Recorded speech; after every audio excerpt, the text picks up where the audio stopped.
Okay, got an interesting story for you guys today. If I can get it all in before I get to the post office. Back in the mid to early 90s, I was working in this restaurant, and usually on Fridays and Saturday nights, a bunch of us would get together and go to a bar or a club or something and hang out, whatever. Well, one night on a Tuesday, we all got off same time, and really wasn't much for us to do since it was a Tuesday night, and it was just me and 4 other guys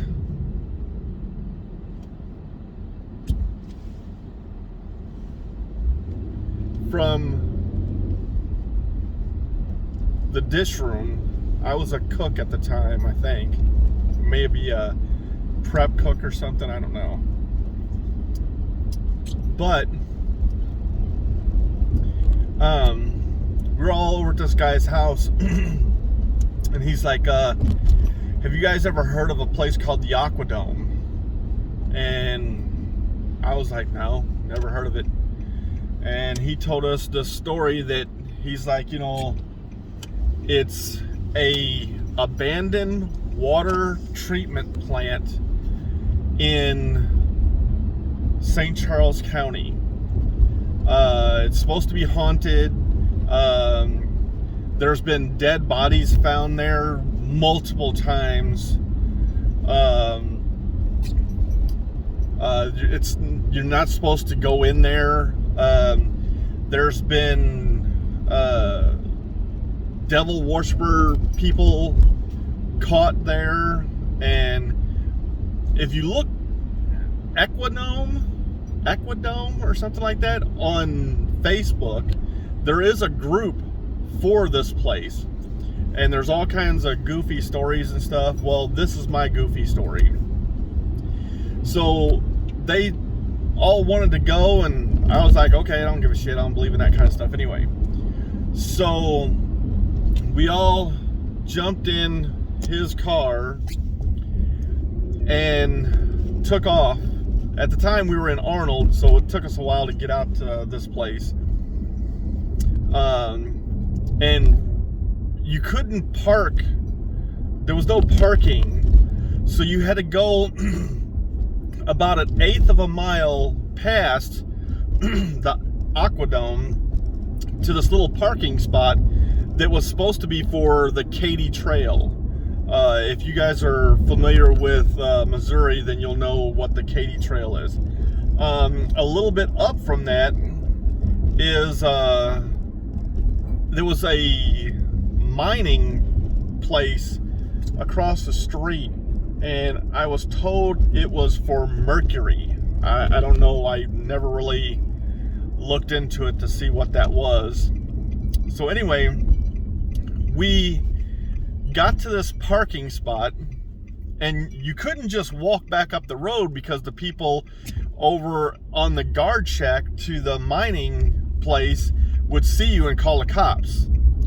So we had to basically crawl on our hands and knees in the ditch all the way up this 1/8 of a mile, and there was like a hump with a broken part of the fence, because it was like a big chain link fence that had like barbed wire across the top and everything. So we jumped over this little hump and walked back into the woods about maybe, I don't know, 300 yards maybe, and came up on this building. And it was eerie and spooky and frightening and just all out, just weird. Everybody got like this weird feeling as soon as we, came up on the building. And we started walking around the building back and forth. Some of us went this way, some of us went this way. We were kind of hesitant about going in, but there was all kinds of graffiti like all over the building. like really nice graffiti too. So we went in, and as soon as you walked in, there was like this large room, and on one corner over to your left, as you walked in the door, there was a big hole with a ladder, and right above the hole it said go to hell. In like, I mean, someone had to have brought in an airbrush to do this, because it was really nice graffiti. And we walked over and looked down with flashlights and couldn't really see anything. So one of my friends was like, I'll go down there. So he went down, and he saw that there was another hole with a ladder going down it on the opposite end of the room that he was in.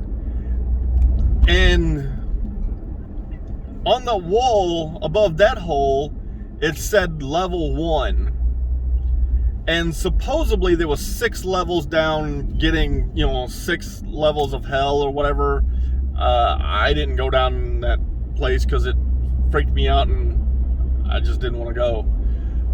But he walked over to the second hole, and his flashlight just went out. So he came back over, and we dropped him down another flashlight, and he walked back over to the second hole and started to go down the ladder, and that flashlight went out.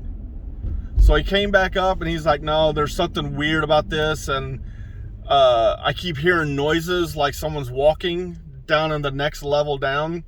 So we were like, no, screw that, just come back up.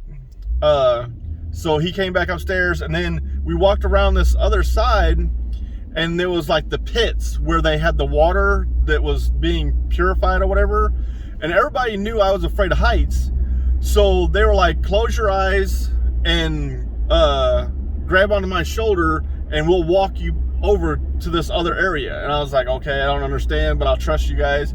So he walked me over to this other area, and I opened my eyes and turned around and looked, and they had walked me across this concrete like little wall that was just deep. I mean, it was like 2 or 3 wells that were just huge, and I couldn't see the bottom, and it kind of scared the shit out of me, because I was like, okay, now I know what I walked across. How am I going to get back across that whenever we have to leave? But anyway, we got across there, and there was like all these wrought iron stairs going up. So we went up like 3 or 4 floors, and each floor, it counted off in that same graffiti, and it was like there was 7 layers up, and it kept counting up to 7. Once you got to the 7th level, there was a big room and a concrete door that led out to a walkway up in the air, like one of those wrought iron walkways, and it led over to a silo looking thing. As soon as we walked out those doors, we started hearing dogs, and the police were constantly checking this place because, like I said, there was like a lot of bad people being caught there, and there was dead bodies showing up there all the time. So we thought it might be the police with like dogs or something, but these sounded like hound dogs. You know how they have that weird bark, howl type of thing. But anyway, I'm here at the place now, so there's no time to finish this story. Maybe to part 2. If you guys ask for part 2, I will definitely post it. Otherwise, you'll just have to use your imagination of how that place actually was the only place that I've ever been to that really scared the shit out of me and freaked me out, and I never wanted to go back. But yeah, ask and I will tell. See ya.